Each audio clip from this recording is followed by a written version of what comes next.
مومنوں، تم کو مقتولوں کے بارے میں قصاص یعنی خون کے بدلے خون کا حکم دیا جاتا ہے، اس طرح پر کہ آزاد کے بدلے آزاد مارا جائے، اور غلام کے بدلے غلام، اور عورت کے بدلے عورت۔ اور اگر قاتل کو اس کے مقتول بھائی کے قصاص میں سے کچھ معاف کر دیا جائے تو وارث مقتول کو پسندیدہ طریق سے قرارداد کی پیروی یعنی مطالبہ خون بہا کرنا اور قاتل کو خوشخوئی کے ساتھ ادا کرنا چاہیے۔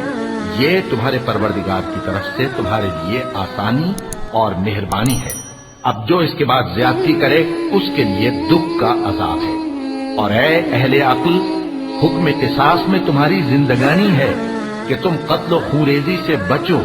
تم پر فرض کیا جاتا ہے کہ جب تم میں سے کسی کو موت کا وقت آ جائے تو اگر وہ کچھ مال چھوڑ جانے والا ہو تو ماں باپ اور رشتہ داروں کے لیے دستور کے مطابق وصیت کر جائے۔ اللہ سے ڈرنے والوں پر یہ ایک حق ہے۔ پھر جو شخص وصیت کو سننے کے بعد اس کو بدل ڈالے تو اس کے بدلنے کا گناہ انہی لوگوں پر ہے جو اس کو بدلے، اور بے شک اللہ سنتا جانتا ہے۔